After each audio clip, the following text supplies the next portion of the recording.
നമസ്കാരം. തൂലികയുടെ പുതിയൊരു വീഡിയോയിലേക്ക് എല്ലാവർക്കും സ്വാഗതം. നിങ്ങൾ ഒരു കാര്യം മനസ്സിൽ ആഗ്രഹിക്കുമ്പോൾ ആ ആഗ്രഹത്തിന് ജീവൻ കൊടുക്കുന്നത് നിങ്ങൾ അതിൽ നിറയ്ക്കുന്ന എനർജിയാണ്. അതായത് ആഗ്രഹം എന്നുള്ളത് നമ്മുടെ മനസ്സിൻ്റെ ഉള്ളിൽ ഉള്ള ഒരു ചിന്ത മാത്രമാണ്. അത് റിയാലിറ്റിയിലേക്ക് വരണമെങ്കിൽ അതിൽ പോസിറ്റീവ് എനർജി നിറയ്ക്കണം. നമ്മളിൽ പലരും ദിവസവും ഓരോരോ കാര്യങ്ങൾക്ക് വേണ്ടി ഓടിക്കൊണ്ടിരിക്കുന്നവരാണ്. നിങ്ങളുടെ എനർജിക്ക് വിശ്രമമില്ല. നിങ്ങളുടെ ശരീരവും മനസ്സും തളർന്നു പോയിരിക്കുന്നു. ഇങ്ങനെയുള്ള സമയങ്ങളിൽ നിങ്ങൾ എന്ത് മാനിഫെസ്റ്റേഷൻ ചെയ്യാൻ ശ്രമിച്ചാലും നിങ്ങൾ ആഗ്രഹിക്കുന്നതിനും ശ്രമിക്കുന്നതിനും വിപരീതമായിട്ടായിരിക്കും നടക്കുക. കാരണം നിങ്ങളിൽ നിന്നും എന്ത് എനർജിയാണോ പുറത്തേക്ക് പോയത് അതേ എനർജി തന്നെയാണ് നിങ്ങളെ അട്രാക്റ്റ് ചെയ്യാനും പോകുന്നത്. വെറും 5 മിനിറ്റ് മാത്രം മനസ്സ് ശാന്തമാക്കി നല്ല കോൺസെൻട്രേഷനോട് കൂടി സമാധാനത്തോടെ നിങ്ങളുടെ ആഗ്രഹം മനസ്സിൽ വിഷ്വലൈസ് ചെയ്യാൻ സാധിക്കുമെങ്കിൽ വളരെ എളുപ്പത്തിൽ തന്നെ നിങ്ങൾക്ക് അത് മാനിഫെസ്റ്റ് ചെയ്ത് കിട്ടും. ലോ ഓഫ് അട്രാക്ഷൻ വഴി പലതരം മാനിഫെസ്റ്റേഷൻ ചെയ്യാൻ പറ്റും. അതിൽ പലതും നിങ്ങൾ ചെയ്തിട്ടുണ്ടാവും. ചില കാര്യങ്ങൾ നിങ്ങൾ ജീവിതത്തിൽ നടന്നു കിട്ടിയിട്ടുണ്ടായിരിക്കും. ചില കാര്യങ്ങൾക്ക് റിസൾട്ട് കിട്ടിയിട്ടുണ്ടാവില്ല. അങ്ങനെ വരുമ്പോൾ നിങ്ങൾ ആദ്യം തന്നെ വലിയ വലിയ ആഗ്രഹങ്ങൾക്ക് വേണ്ടി ശ്രമിക്കരുത്. ചെറിയ ആഗ്രഹങ്ങളിൽ തുടങ്ങി വേണം മാനിഫെസ്റ്റേഷൻ പവർ വർദ്ധിപ്പിക്കാൻ. ഇന്ന് നിങ്ങൾക്ക് ഏറ്റവും ഇഷ്ടമുള്ളതും എന്നാൽ നിങ്ങൾ ഒരിക്കലും നടക്കില്ല എന്ന് കരുതുന്ന ആ ആഗ്രഹം എന്താണോ അത് മാനിഫെസ്റ്റ് ചെയ്യാൻ ശ്രമിക്കാവുന്നതാണ്. അതിനുവേണ്ടി ഒരു വിഷ്വലൈസേഷൻ ടെക്നിക്കാണ് നമ്മൾ ഇവിടെ ഉപയോഗിക്കുന്നത്. അതിനുവേണ്ടി മനസ്സ് ശാന്തമാക്കിയിട്ട് വേണം നമ്മൾ അത് വിഷ്വലൈസ് ചെയ്യാൻ. ഇതിനായി അടുത്ത 5 മിനിറ്റ് നേരം സ്ക്രീനിൽ കാണുന്ന ചിത്രത്തിലേക്ക് നിങ്ങൾ നോക്കിയിരിക്കണം. ഓരോ മിനിറ്റ് കഴിയുന്തോറും ആ ചിത്രത്തിൽ തന്നെ നിങ്ങൾക്ക് കാണാൻ കഴിയും. പ്രത്യേകം ഓർക്കണം, മനസ്സ് ശാന്തമായിരിക്കണം. ശ്വാസത്തിൽ ശ്രദ്ധ കേന്ദ്രീകരിക്കണം. പതുക്കെ ശ്വാസമെടുത്ത് ഹോൾഡ് ചെയ്ത് പതുക്കെ പുറത്തേക്ക് വിടണം. നിങ്ങളുടെ ആഗ്രഹം എന്താണോ അത് നന്നായി മനസ്സിൽ ഉണ്ടാവണം. അത് നിങ്ങൾക്ക് വിഷ്വലൈസ് ചെയ്യാൻ സാധിക്കണം. ആദ്യത്തെ 3 മിനിറ്റ് നേരം നിങ്ങളുടെ മനസ്സിലുള്ള ആ ആഗ്രഹം അത് കണ്ടുകൊണ്ടിരിക്കണം. അത് പണമാവാം, എത്ര തുകയാണോ അത് മനസ്സിൽ കാണുക. ചിലപ്പോൾ വ്യക്തിയാവാം, ആ വ്യക്തിയുടെ മുഖം മനസ്സിൽ കാണുക. അങ്ങനെ ആദ്യത്തെ 3 മിനിറ്റ് നേരം നിങ്ങളുടെ മനസ്സിൽ എന്താണോ നിങ്ങൾ ആഗ്രഹിക്കുന്നത് അത് ചിന്തിച്ചുകൊണ്ടിരിക്കുക. അടുത്ത 2 മിനിറ്റ് നേരം നിങ്ങൾ ആഗ്രഹിച്ച കാര്യം നടന്നു കിട്ടി എന്ന സന്തോഷത്തോടു കൂടി വേണം നിങ്ങൾ ഇരിക്കാൻ. അത് നടന്നു കഴിയുമ്പോൾ ഉള്ള നന്ദി അറിയിക്കേണ്ട സമയമാണ് അടുത്ത 2 മിനിറ്റ്. ആ 2 മിനിറ്റിൽ നിങ്ങളുടെ ഉള്ളിൻ്റെ ഉള്ളിൽ ഉണ്ടാവേണ്ടത് സമാധാനം, സന്തോഷം, നന്ദി എന്നീ ഇമോഷൻസ് ആയിരിക്കണം. നിങ്ങൾ ഇപ്പോൾ ഇരിക്കുന്നത് ശാന്തമായ സ്ഥലത്തും നിങ്ങളുടെ മനസ്സ് വളരെ ശാന്തവും ആണെങ്കിൽ നിങ്ങൾ ഇപ്പോൾ തന്നെ ഇത് ചെയ്യാവുന്നതാണ്. അടുത്ത 5 മിനിറ്റ് നേരം ഞാൻ പറഞ്ഞ കാര്യങ്ങൾ എല്ലാം മനസ്സിലായി എങ്കിൽ ഈ ഒരു വീഡിയോ കണ്ടു തുടങ്ങുക.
5 മിനിറ്റ് നേരം കഴിഞ്ഞിട്ടുണ്ട്. ഈ 5 മിനിറ്റ് നേരം നിങ്ങൾ ഏറ്റവും വിശ്വാസത്തോടെയും കോൺസെൻട്രേഷനോടും കൂടിയാണ് ഈ ചിത്രം കണ്ടു തീർത്തതെങ്കിൽ ആഗ്രഹങ്ങളെല്ലാം നടന്നു കിട്ടി എന്ന് വിശ്വസിച്ചുകൊണ്ട് എല്ലാം യൂണിവേഴ്സിന് വിട്ടുകൊടുക്കുക. എല്ലാ മാനിഫെസ്റ്റേഷൻ ടെക്നിക്കുകളെ പോലെ തന്നെ അടുത്ത ഘട്ടം വിട്ടുകൊടുക്കലാണ്. ഇപ്പോൾ മുതൽ നിങ്ങളുടെ എല്ലാ ആഗ്രഹങ്ങളും യൂണിവേഴ്സിന് വിട്ടുകൊടുക്കുക. നിങ്ങൾ എന്താണ് ആഗ്രഹിച്ചത് അത് യൂണിവേഴ്സ് മനസ്സിലാക്കി കഴിഞ്ഞു.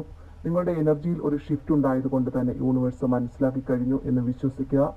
ഏറ്റവും ഫലപ്രദമായ രീതിയിലാണ് നിങ്ങൾ ഈ ടെക്നിക്ക് ചെയ്തിട്ടുള്ളതെങ്കിൽ അടുത്ത 1 മണിക്കൂറിനുള്ളിൽ തന്നെ നിങ്ങൾക്ക് ഉത്തരം ലഭിക്കുന്നതാണ്. ഇനി അല്ല, നിങ്ങളുടെ കോൺസെൻട്രേഷനിൽ അല്പം വ്യത്യാസം വന്നിട്ടുണ്ടെങ്കിൽ 24 മണിക്കൂറിനുള്ളിൽ കിട്ടുന്നതായിരിക്കും. എല്ലാ മാനിഫെസ്റ്റേഷൻ ടെക്നിക്കുകളുടെയും അടിസ്ഥാനം വിശ്വാസം തന്നെയാണ്. നിങ്ങളുടെ ആഗ്രഹം നടന്നു കിട്ടി എന്ന് പൂർണ്ണമായി വിശ്വസിക്കുക.